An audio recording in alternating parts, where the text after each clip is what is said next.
Hi, and welcome back to Family Farms. Today we have some errands to run, so let's head on out to Rural King and pick up a couple plants.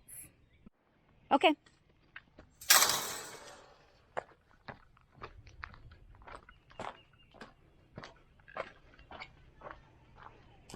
Sit.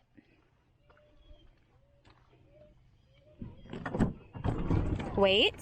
Sit. Okay.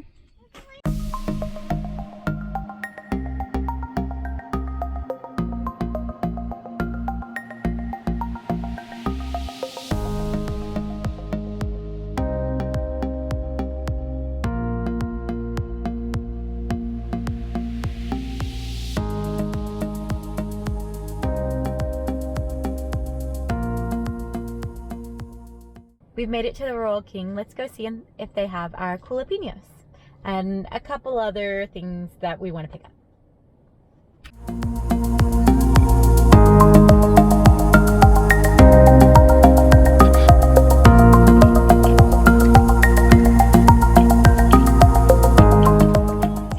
I'm not seeing a Cool-apeno here, so I'm pretty sad about that, but there is a local nursery close by, so we're gonna pop into there and see if we can find one there, hopefully. Sorry, there's a bird flying around in here, but we have got quail food, chicken food, and cat food, plus a poblano pepper and some lemon balm, which apparently is a lot more effective than citronella. So we are going to try that, and hopefully we can deter some of the mosquitoes that love to plague our yard.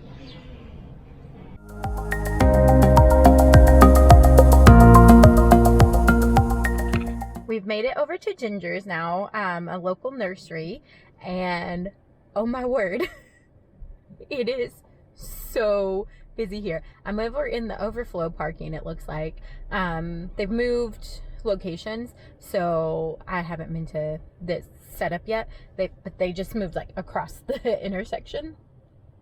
It is so busy in here. I am gonna try to get some clips, but I don't know what I'll get. Let's go see if we can find a Cool-apeno and a beautiful flower to go in the middle of our in-ground bed.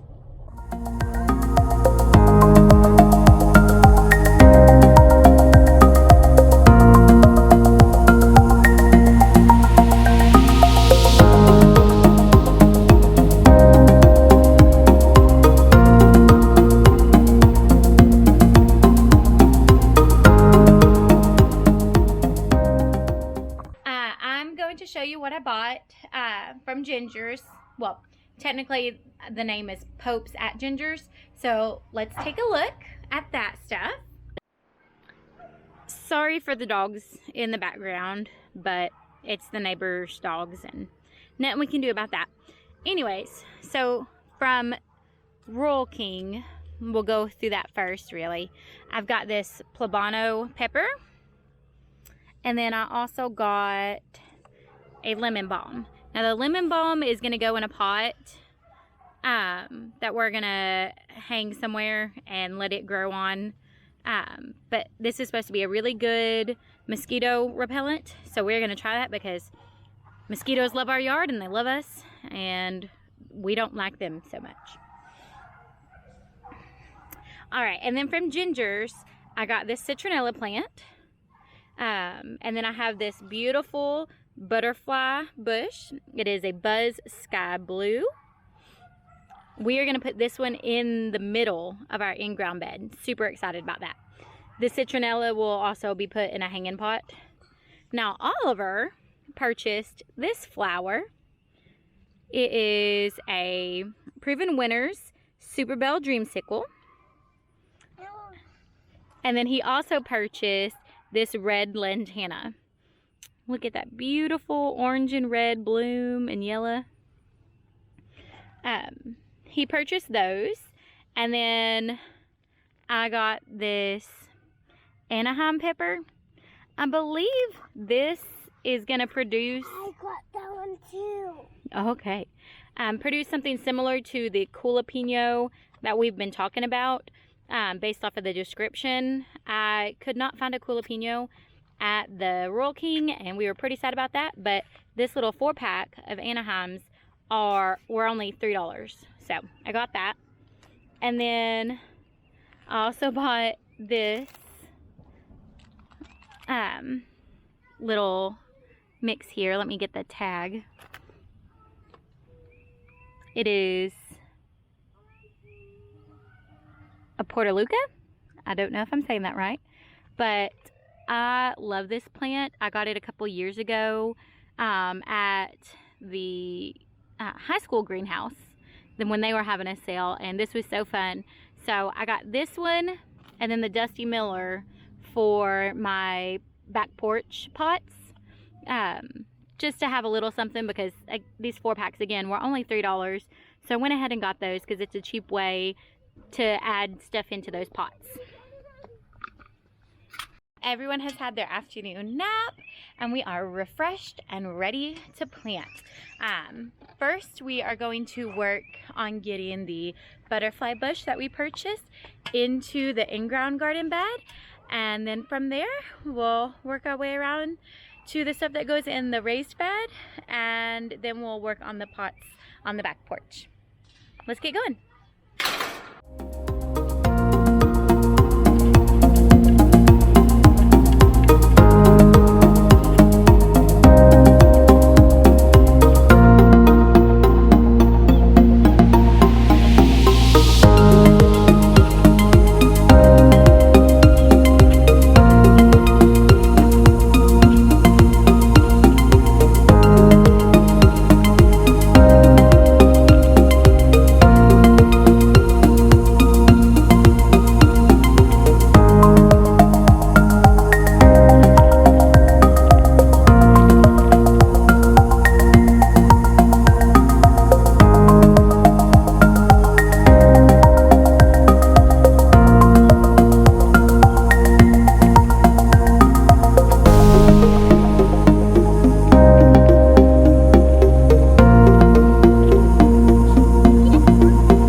Having the whole yard mulched has been great, but it does create one problem that I wasn't expecting. It makes the need to pick up dog poop even more evident than it ever was before. So we're gonna have to go through and do that.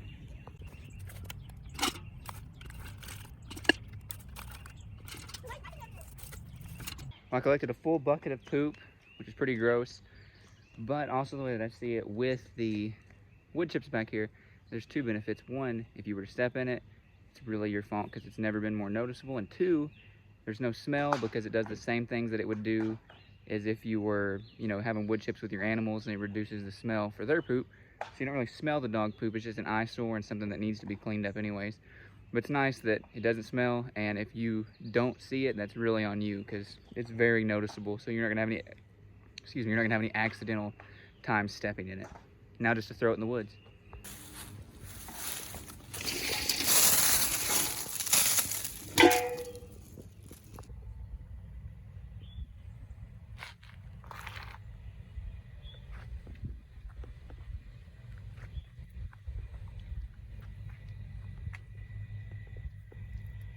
I'm not sure if Bree showed any of her clips or not, but this fall we also established our clover front yard. Of course, there's gonna be weeds and grass mixed in. We didn't go through and remove everything, but we did sow a lot of clover seed. We started last year and did a little bit, and then this year we did even more. So now the whole yard's coming in really well, as you can tell from behind me and also from these clips. We've got taller stuff, which I think is the red clover, because we got red and white clover. And I think it's gonna look really nice. Once the flowers come out, it's gonna be great for the bees. It was already great last year with all the little white flowers on the white clover. The bees loved it, and the whole front yard was full of bees, which is exactly what we want so that we can have pollinators. But we also wanted it so that way we could feed some of our animals with it. The rabbits love clover. I know it's not like one of the most approved foods for them, but they do really enjoy it. And so I go through and cut some of the taller stuff right now, and the hope is in the future to have a bagging lawnmower so that we can cut the grass and then be able to feed it to both the chickens and the rabbits, because they both go crazy over it whenever you drop any of it in their run or in their hutches. The other thing that we want to do is be able to build chicken or rabbit tractors, so that way we can have the rabbits actually mow some of the yard for us and save us on gas or electricity or whatever. And also it's just kind of a neat thing to have rabbits in your front yard fertilizing and mowing it naturally, so that way you're not using chemicals. But I think it's turned out pretty well, and I think it's established well enough now. All the little heads look pretty good, and I think that means that we can finally put the hoses up and also get our other hose in order, because nothing makes your yard look worse than just a sprawled out hose everywhere.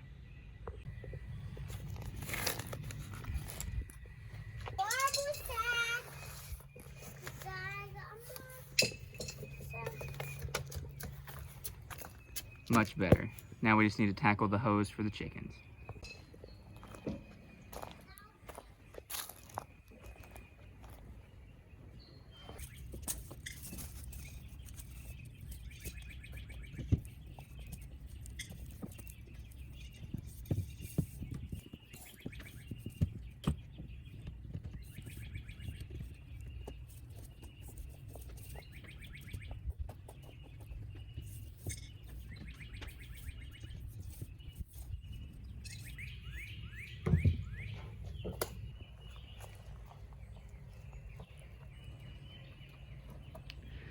Now just to find a new home for those two pond liners that just did not work out well for us last year.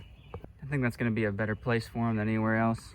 I've almost considered selling them, but somebody actually ended up giving those to us, and so I feel kind of weird about selling them. So maybe I need to find somebody else to just pass them on to that'd be interested in trying to put the work into the pond that we weren't wanting to or just couldn't get to work for us. It got so much algae and things, so I'm kind of glad to be done with it, and I'm not really looking to do that project anyway.